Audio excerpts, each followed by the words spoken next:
નમસ્કાર દર્શક મિત્રો, સ્વાગત છે આપનું આપના મનપસંદ શોમાં જેનું નામ છે રિટાયર રિચ અને હું છું જાનવી જોશી. આપણે બધા જિંદગીભર દોડતા રહીએ છીએ, ભણતર, કરિયર, ઘર, ગાડી અને પછી બાળકોની જવાબદારીઓ પાછળ. પણ ક્યારેય વિચાર્યું કે 60 વર્ષની ઉંમરે જ રિટાયર થવું જરૂરી છે? શું એવું ન થઈ શકે કે આપણે આપણી જિંદગીની પ્રાઇમ એજમાં એટલે કે 40 કે 45 વર્ષની ઉંમરે જ ફાઇનાન્શિયલી ફ્રી થઈ જઈએ અને જે મન ગમે તે કરીએ? આજે દુનિયાભરમાં એક નવી ટ્રેન્ડ ચાલી રહી છે, જેને કહેવાય છે ફાયર, એટલે કે ફાઇનાન્શિયલ ઇન્ડિપેન્ડન્સ રિટાયર અર્લી. આ જે મૂવમેન્ટ છે કે આર્થિક આઝાદી અને વહેલી નિવૃત્તિ, પણ શું આ કોન્સેપ્ટ ભારતીય પરિવારો માટે આપણી સામાજિક જવાબદારીઓ વચ્ચે પ્રેક્ટિકલ છે કે ઇમ્પ્રેક્ટિકલ છે?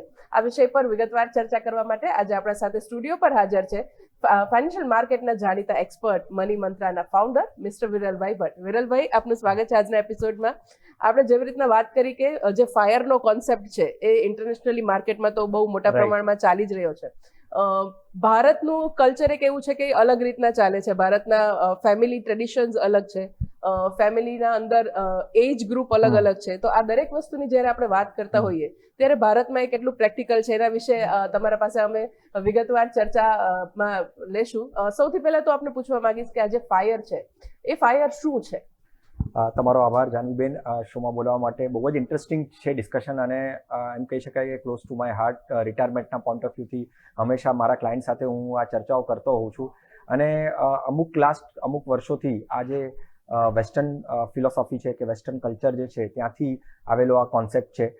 ત્યાં લોકો બહુ જ સારી રીતે આ ફાયર જે કોન્સેપ્ટ છે એમના એ જીવનમાં લાવે છે અને એને ઇમ્પ્લિમેન્ટ કરવાની કોશિશ કરે છે. હવે પ્રશ્નો તો ડેફિનેટલી ઊભા થાય જ છે જાનવીબેન કે આ જે કોન્સેપ્ટ જે છે ફાયરનો એ આપણા ભારત દેશમાં કેટલો યોગ્ય છે. હવે ફાયરની વાત જ્યારે આપણે કરીએ તો એમ કહેવાય કે ફાઇનાન્શિયલ ઇન્ડિપેન્ડન્સ, રિટાયર અર્લી. હવે રિટાયર અર્લી આમાં એક વાત એ છે કે 40મા વર્ષે મારે કામ કરવા, હું જે કામ કરતો હોઉં ત્યાં મારે સ્ટોપ નથી થવાનું, પણ એક એવું સ્ટેજ મારે હાસિલ કરવું છે. અને એ જે છે એ આજના દિવસે જ્યારે ફાયરની વાત કરીએ તે એજ 40ની વાત કરીએ કે 40મા ઉંમરે મારે કામ કરવું સ્ટોપ નથી કરવું, પણ મારો એ 40મા વર્ષે મારી પાસે એટલા પૈસા હોવા જોઈએ કે મારી ઇન્કમ જનરેટ થતી રહે આગળના વર્ષોમાં. હવે એ અચીવ કરવું એટલે કે ફાયર આવવું મારા જીવનમાં. તો ઇન્ડિયાના પોઈન્ટ ઓફ વ્યૂથી, આપણા દેશના પોઈન્ટ ઓફ વ્યૂથી આપણે ડેફિનેટલી ચર્ચા કરશું કે કેટલું યોગ્ય છે અને થવું જોઈએ, કરવું જોઈએ, હોવું જોઈએ કે નહીં. એ બધી ચર્ચાઓ આપણે આજના દિવસમાં કરશું. પણ મને એવું લાગે કે જ્યારે આપણે સપોઝ આ અચીવ કરી લઈએ, માની લો થશે કેવી રીતે એ તો આપણે આગળ જોઈશું, પણ માની લો કોઈએ અચીવ કરી લીધું કે એજ 40ના ઓલામાં ફાયર મુવમેન્ટ જે છે એ ફાયર અચીવ થઈ ગઈ, તો શું એ એક ચોઇસ બનીને રહેશે કે નેસેસિટી બનીને રહેશે?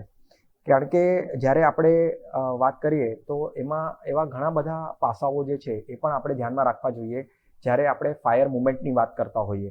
તો મને લાગે છે કે અગર આપણે એ અચીવ કરી લીધું, એટલે જે પણ પર્સને છે એ અચીવ કરી લીધું, તો જે કામ આપણે કરીએ છીએ એ કામ શું આપણું એ ચોઇસ બનીને રહેશે કે પછી નેસેસિટી બનીને રહેશે? એ પણ આ ચર્ચામાં આપણે વિચારવું જોઈએ ફાયરના પોઈન્ટ ઓફ વ્યૂથી. બિલકુલ. તો હું આ ક્વેશ્ચન તમને આગળ ચોક્કસપણે પૂછીશ. સૌથી પહેલા તો પૂછવા માંગીશ કે જેમ આપણે શરૂઆતમાં પણ વાત કરી, તમે હમણાં પણ જિસ્ટ આપ્યું એ વસ્તુનું, કે ભારતીય કલ્ચરમાં આ ફાયરનો કોન્સેપ્ટ કેટલો પ્રેક્ટિકલ છે, કેવી રીતના યુઝ થઈ શકે? જો ડેફિનેટલી પ્રેક્ટિકલ કોન્સેપ્ટ છે અને લોકો આ કોન્સેપ્ટથી ચાલ્યા છે અને એ કોન્સેપ્ટમાં એ લોકોએ એમને જે હાસિલ કરવું હતું એ પણ હાસિલ કરેલું છે. એટલે કોન્સેપ્ટ વાઇઝ તો પ્રેક્ટિકલ છે. અગર જે કોન્સેપ્ટમાં આપણે વાત કરી કે આ જે છે એ ઇન્ડિપેન્ડન્સ જે છે, ફાઇનાન્શિયલ ઇન્ડિપેન્ડન્સ એક પર્ટિક્યુલર એજ પર આવી જાય છે, બરાબર ને? અને રિટાયરમેન્ટ થવું એની સાથે સાથે એ પણ લાઈફમાં જલ્દી થઈ જાય છે. પણ ઇન્ડિયાના કોન્ટેક્સ્ટમાં જ્યારે વાત કરીએ ત્યારે એક્સપેક્ટેશન જે છે ને એ રિયાલિસ્ટિક હોવી જોઈએ. હવે એ એક્સપેક્ટેશન રાખવી એ શું કામ રિયાલિસ્ટિક હોવી જોઈએ? આપણે ઇન્ડિયાના ફેમિલીના પોઈન્ટ ઓફ વ્યૂથી વાત કરીએ તો રિસ્પોન્સિબિલિટી બહુ ઘણી બધી હોય છે. હવે જેવી રીતે આપણે ઇન્ડિવિજ્યુઅલ પર્સનની વાત કરીએ તો એના પેરેન્ટ્સની રિસ્પોન્સિબિલિટી, એના છોકરાના એજ્યુકેશનના પોઈન્ટ ઓફ વ્યૂથી, એના મેરેજના પોઈન્ટ ઓફ વ્યૂથી પણ હજી પણ આજના દિવસે પણ પેરેન્ટ્સ જ વિચારતા હોય છે. હવે આવા બધા એન્વાયરમેન્ટમાં ફાઇનાન્શિયલ ઇન્ડિપેન્ડન્સ, બરાબર છે, અને રિટાયર્ડ અર્લી કેટલું યોગ્ય છે એ ઇમ્પોર્ટન્ટ મુદ્દો છે અહીંયા. કારણ કે અગર હું એ વિચારતો હોઉં કે 40મા વર્ષે મને ફાયર જોઈએ છે, મને ઇન્ડિપેન્ડન્સ ફાઇનાન્શિયલી જોઈએ છે અને મારે રિટાયરમેન્ટ પર અર્લી લેવું છે, તો જ્યારે મારી પાસે મારા પેરેન્ટ્સની રિસ્પોન્સિબિલિટી છે, મારા છોકરાના એજ્યુકેશનની રિસ્પોન્સિબિલિટી છે અને એના મેરેજની રિસ્પોન્સિબિલિટી પણ છે, અને apart from that there are many other goals as well, right. તો આવા એન્વાયરમેન્ટમાં કેટલું ફાયર જે છે એ રિયલિસ્ટિક લાગે છે એ વિચારવું જોઈએ. બિલકુલ. તો જ્યારે ભારતમાં આપણે રહીએ છીએ ત્યારે આપણા સાથે એક ફેમિલી કલ્ચર, આપણું જે ભારતીય પરંપરા ચાલતી આવી છે, એમાં ઘણી બધી રિસ્પોન્સિબિલિટીઝ આપણા પર ડિપેન્ડ કરતી હોય છે, અને એ સમયે આ કોન્સેપ્ટ ભારતમાં કેટલો જરૂરી છે અને કેવી રીતના યુઝ થઈ શકે એના વિશે સરે આપણને માહિતી આપી.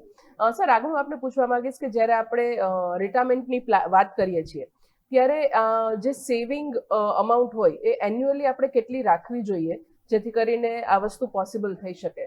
હવે આ જે આન્સર જે છે ને જાનવીબેન, એને હું જે તમારો પહેલાનો ક્વેશ્ચન હતો એમાં એની સાથે થોડો કનેક્ટ કરીશ. જેવી રીતે આપણે વાત કરી કે ફાયરનો જે કોન્સેપ્ટ છે એ કેટલો રિયલિસ્ટિક છે અને કેટલો પ્રેક્ટિકલ છે ઇન્ડિયાના કોન્ટેક્સ્ટ પોઈન્ટ ઓફ વ્યૂથી, એ વિચારવું બહુ ઇમ્પોર્ટન્ટ છે. હવે જ્યારે આપણે ચાઇલ્ડના એજ્યુકેશનની વાત કરતા હોઈએ, રાઈટ, ત્યારે એક ઇન્ફ્લેશન પણ એક મુદ્દો એવો છે કે જે ધ્યાનમાં રાખવો જોઈએ. કારણ કે આપણું ત્યાં ઇન્ફ્લેશન બહુ જ વોલેટાઇલ હોય છે, રાઈટ. ઘણી બધી એવી પરિસ્થિતિઓ બને છે બહારના દેશોમાં જેના કારણે આપણા દેશમાં ઇન્ફ્લેશન વધી જાય છે. હવે બહારના દેશની જ્યારે વાત કરીએ ત્યારે એવા હવે સપોઝ આપણે યુએસની વાત કરીએ તો ત્યાં જે હેલ્થકેર જે પ્રોવાઈડ થાય છે એનો કોઈ ખર્ચો એ પર્સનને ઉપાડવાનો હોતો નથી, રાઈટ. તો ત્યાં એને કોઈ એવું એક્સપેન્સીસ જ નથી ત્યાં કે જેના કારણે એને એના વિશે વિચારવું પડે. હવે એની સામે જ્યારે આપણે ભારત દેશની વાત કરીએ તો સાધારણપણે તમે ઇન્સ્યોરન્સનું જ પેનિટ્રેશન એટલું નથી, તો ઇન્સ્યોરન્સનું પેનિટ્રેશન નથી અને જ્યારે ખર્ચો આવે છે હેલ્થકેરનો એ પર્સનને ઉપાડવો પડે છે. તો એવા એન્વાયરમેન્ટમાં, ઇન્ફ્લેશનના એન્વાયરમેન્ટમાં, હેલ્થકેરના એક્સપેન્સીસના એન્વાયરમેન્ટમાં તમારે વાત અહીંયા એ યાદ રાખવાની છે કે તમારું જે સેવિંગ અને ઇન્વેસ્ટમેન્ટનો જે ફોર્મ્યુલા છે એ તમે કેવી રીતે બેસાડશો. હવે હું અગર એમ વિચારું કે આપણે કોઈ પર્સન ટ્રેડિશનલ એન્વાયરમેન્ટમાં જ્યારે વિચારતો હોય કે મારે રિટાયરમેન્ટ 60ના ઉંમરે લેવી છે અને 60 વર્ષથી લઈને હું 80 વર્ષ સુધી જીવ્યો, તો એ જે 30 વર્ષ છે એ મારા કેવી રીતે થવા જોઈએ. પછી એમાં હું ઇન્ફ્લેશનને ધ્યાનમાં રાખીશ, ચાઇલ્ડ એજ્યુકેશનના પોઈન્ટ ઓફ વ્યૂથી હું કેવી રીતે મારે પ્રોવાઈડ કરવું એ હું ધ્યાનમાં રાખીશ, અને પછી હેલ્થકેરના પોઈન્ટ ઓફ વ્યૂથી મારા જે એક્સપેન્સીસ થવાના છે એને હું ધ્યાનમાં રાખીશ. તો ટ્રેડિશનલના પોઈન્ટ ઓફ વ્યૂથી હું 30થી 40% અગર હું સેવિંગ કરતો હોઉં અને પછી એ સેવિંગને હું ઇન્વેસ્ટમેન્ટમાં કન્વર્ટ કરતો હોઉં તો ચાલી જશે. પણ અગર હું ફાયરનું વિચારતો હોઈશ તો એ નંબર જે છે એ ડબલ થઈ જશે.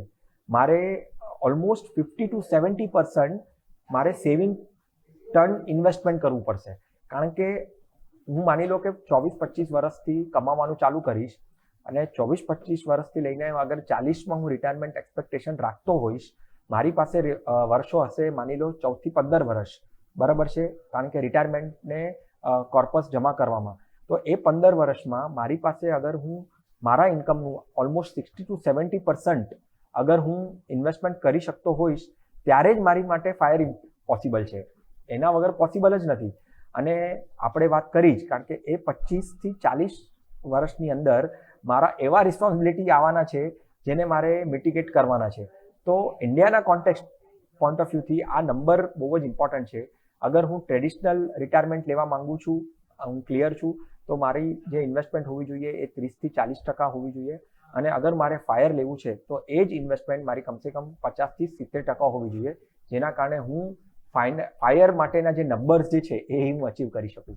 બિલકુલ. તો જ્યારે તમે યંગ એજમાં રિટાયર થવા માંગો છો, જે ફાયર કોન્સેપ્ટમાં અગર તમે વિચારો છો કે તમારું આગળનું જીવન તમે વિતાવો, તો સરે કીધું એવી રીતના તમારું ઇન્વેસ્ટમેન્ટનું પોર્શન પણ 50 થી 70% સુધીનું રાખવું ખૂબ જ જરૂરી છે. સર આની જ આગળ આ જ બાબતે આગળ હું આપને પૂછવા માંગીશ કે જ્યારે આપણે રિટાયરમેન્ટ પ્લાનિંગની વાત કરીએ છીએ, એક એન્યુઅલ કોર્પસ વિશે આપણે વાત કરી, તો આ દરેક વસ્તુ માટે ઘણી બધી વસ્તુઓનું સેક્રિફાઈસ કરવા પણ જરૂરી હોય છે. તો તમારી દ્રષ્ટિએ કયા કયા સેક્રિફાઈસ છે જે માણસે યંગ એજમાં કરવા પડે જેમને અર્લી રિટાયરમેન્ટ લેવું હોય? જો જ્યારે આપણે ફાયરના પોઈન્ટ ઓફ વ્યૂથી વાત કરીએ ને જાનવીબેન, તો સૌથી ઇમ્પોર્ટન્ટ આસ્પેક્ટ શું છે કે મારા લાઈફસ્ટાઈલમાં મારે ચેન્જ લાવવો પડે. હવે અગર હું આજના કોન્ટેક્સ્ટની વાત કરું અને આજના જેનઝીની જ વાત કરું અગર, તો મે બી એવું બની શકે કે એ 22ની ઉંમરે કે 24ની ઉંમરે કમાતો થઈ જાય છે. હવે જ્યારે એ કમાતો થઈ જાય છે, ઇન્ડિયાના કોન્ટેક્સ્ટમાં હું અગર વાત કરું, એના એસ્પિરેશન પણ બહુ વધારે હોય છે. એ વધારે લોંગ ટર્મ વિચારી નથી શકતો. શોર્ટ ટર્મમાં એના બહુ બધા એક્સપેન્સીસ હોય છે. હવે એક્સપેન્સીસ, જ્યારે હું ખાલી એક્સપેન્સીસ વર્ડ વાપરું ને, તો નોર્મલ એક્સપેન્સીસની વાત કરીએ. પણ આજના જમાનામાં લાઇફસ્ટાઇલ એક્સપેન્સીસ પણ એક એવો મુદ્દો બની ગયો છે કે જે ક્યાંક ને ક્યાંક પિક્ચરમાં આવે છે. ખોટું નથી, પણ એને કેવી રીતે આપણે આપણા કેશ ફ્લોમાં એને બેસાડીએ છીએ ને, એ બહુ ઇમ્પોર્ટન્ટ છે.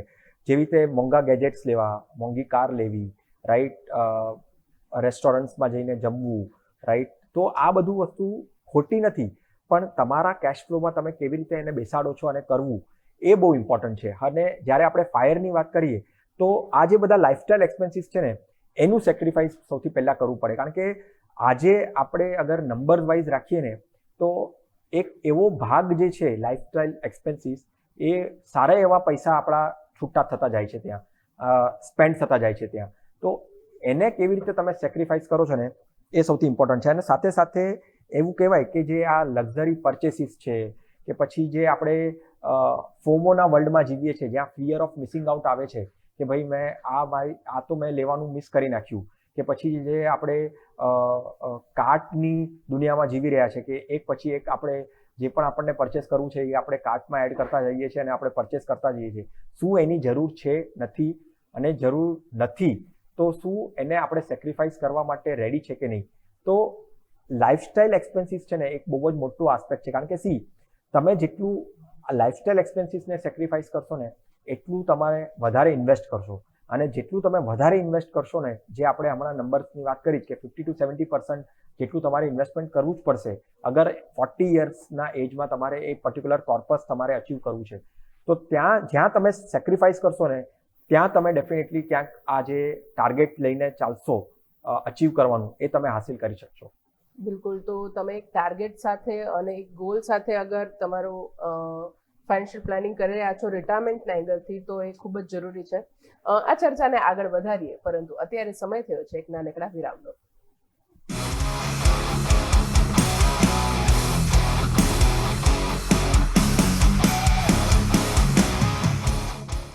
Welcome back. રિટાયર્ડ રિચમાં આપનું ફરીથી સ્વાગત છે. અને આજે આપણે ચર્ચા કરી રહ્યા છીએ કે અગર તમારે અર્લી રિટાયરમેન્ટ લેવું છે, તો ફાયરનો કોન્સેપ્ટ કેવી રીતના તમને લાગુ પડી શકે અને એની મદદથી તમે કેવી રીતના તમારું રિટાયરમેન્ટ અર્લી અચીવ કરી શકો. અને આ દરેક ચર્ચા કરવા જે આપણા સાથે સ્ટુડિયો પર હાજર છે વિરલભાઈ ભટ્ટ, જો ફાઉન્ડર છે મની મંત્રાના. વિરલભાઈ, આપનું ફરીથી સ્વાગત છે આજના એપિસોડમાં. બ્રેક પર જતા પહેલા આપણે ફાયર શું છે એના વિશે તમારા પાસેથી માહિતી મેળવી. ઇન્ડિયન કલ્ચરમાં ફાયર કેટલું ઇમ્પ્લિમેન્ટ થઈ શકે જ્યારે આપણે જોઈન્ટ ફેમિલીમાં રહેતા હોય કે આપણા પર પેરેન્ટ્સની, બાળકોની રિસ્પોન્સિબિલિટી હોય ત્યારે.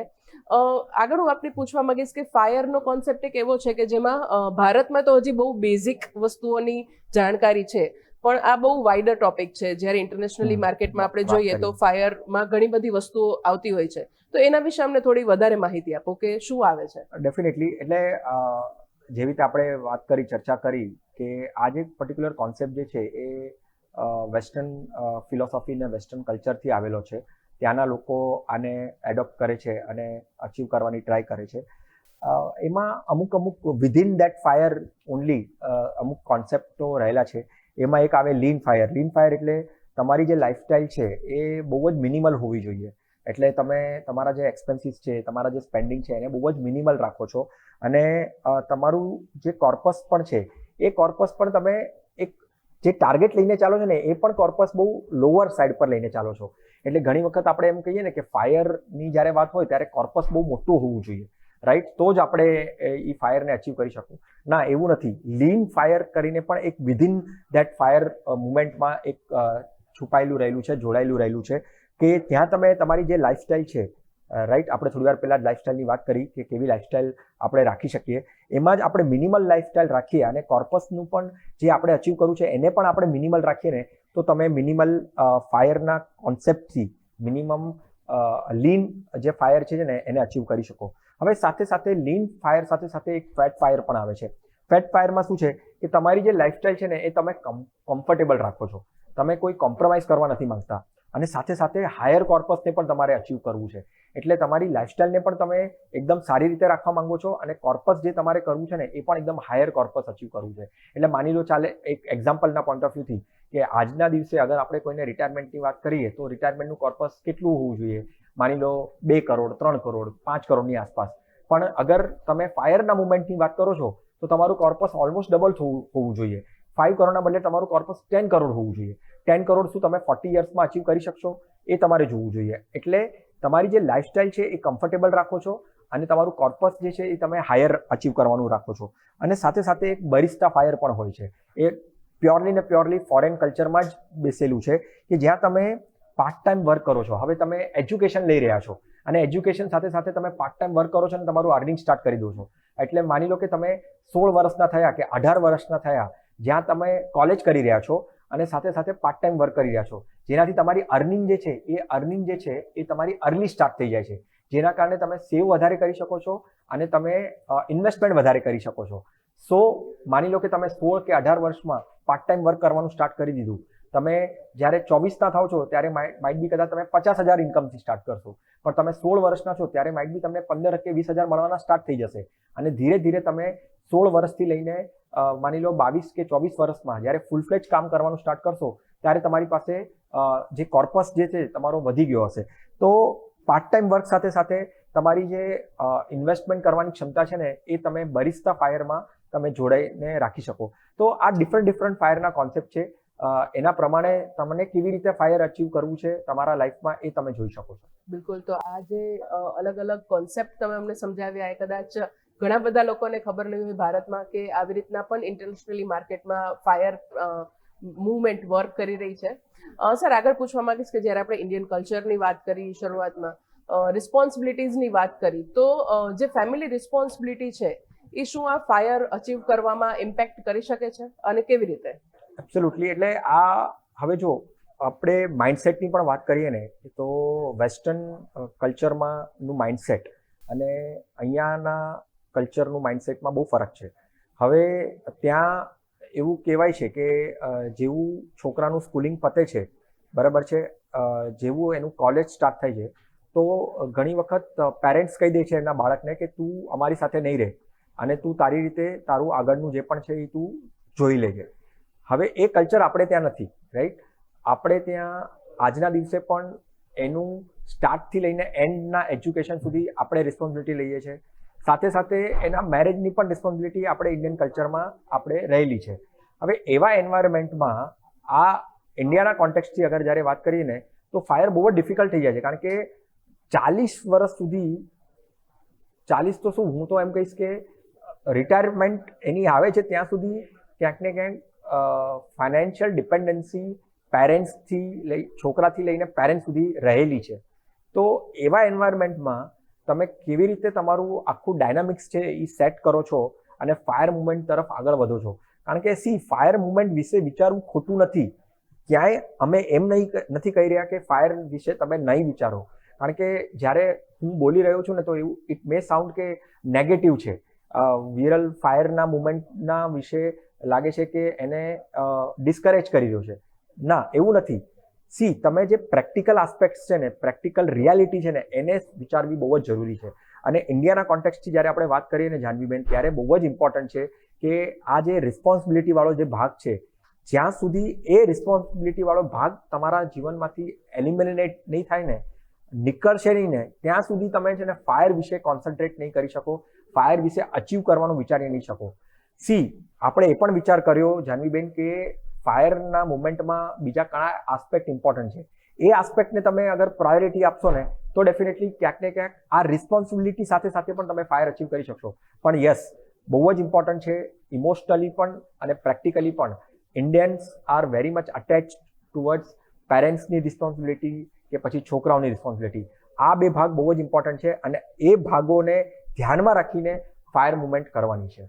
બિલકુલ. તો ભારતના કલ્ચરમાં ઘણી બધી વસ્તુઓ મેટર કરતી હોય છે અને આજે કદાચ ઘણા બધા પરિવારો એવા છે કે જે સંયુક્ત નથી રહેતા. એ સમયમાં કદાચ રિસ્પોન્સિબિલિટીઝ ઓછી હોય પણ છતાં પણ ઘણી બધી રિસ્પોન્સિબિલિટીઝ તો હોય જ છે, તમે સાથે રહેતા હો કે અલગ રહેતા હો. સો એ ડેફિનેટલી મેટર કરે છે. સર, આગળ હું પૂછવા માંગીશ કે જ્યારે આપણે ફાયર કોન્સેપ્ટની વાત કરી રહ્યા છીએ ત્યારે કયા કયા ઇન્વેસ્ટમેન્ટ વ્હીકલ્સ છે કે જે આ ફાયર મુવમેન્ટને સપોર્ટ કરી શકતા હોય? સૌથી પહેલું મને લાગે છે કે ઇન્વેસ્ટમેન્ટ વ્હીકલ કે આપણે એસેટ ક્લાસના પોઈન્ટ ઓફ વ્યૂથી વાત કરીએ, કારણ કે બહુ ઓછા ટાઈમમાં મોટું કોર્પસ આપણે બનાવવાનું છે અને એ કોર્પસમાંથી આપણને એવી ઇન્કમ જનરેટ થવી જોઈએ જેનાથી આપણે કામ ના કરીએ 40 વર્ષ પછી, રાઈટ? સો મને લાગે છે ઇક્વિટી એક એવું એસેટ ક્લાસ છે જે તમને સુપિરિયર રિટર્ન્સ આપી શકે, પાવર ઓફ કમ્પાઉન્ડિંગ આપી શકે અને સારી એવી વેલ્થ ક્રિએટ કરીને આપી શકે. તો ડેફિનેટલી ઇક્વિટી મ્યુચ્યુઅલ ફંડ્સને તમારે પ્રાયોરિટી આપવી જોઈએ, ઇક્વિટી એસેટ ક્લાસને પ્રાયોરિટી આપવી જોઈએ અને જેટલું વધારે ને વધારે તમે એમાં કોર્પસ ઇન્વેસ્ટમેન્ટ કરશો એટલું જ તમે વધારે સારું કોર્પસ બનાવી શકશો. હવે એમાં પણ થોડુંક આપણે વાત કરીએ તો ઇક્વિટી મ્યુચ્યુઅલ ફંડમાં તમારો વધારે ને વધારે investment within that equity mid cap અને સ્મોલ કેપ સેગમેન્ટમાં હોવો જોઈએ કે જે તમને નો ડાઉટ હાયર રિસ્ક છે પણ સાથે સાથે હાયર રિટર્ન્સ પણ એટલા જ છે, રાઈટ? અગર આપણે પાસ્ટ પરફોર્મન્સ જોશું, ડેફિનેટલી ફ્યુચરમાં એની કોઈ ગેરંટી નથી આપતું કે એવી જ રીતે એટલા જ તમને રિટર્ન મળશે. પણ અગર તમે ટ્રેન્ડ જોશો અને તમે એની આખી એક પ્રોસેસ જોશો તો મિડ કેપ અને સ્મોલ કેપ એવા સેગમેન્ટ છે જે તમને સારા એવા રિટર્ન્સ આપી શકે છે.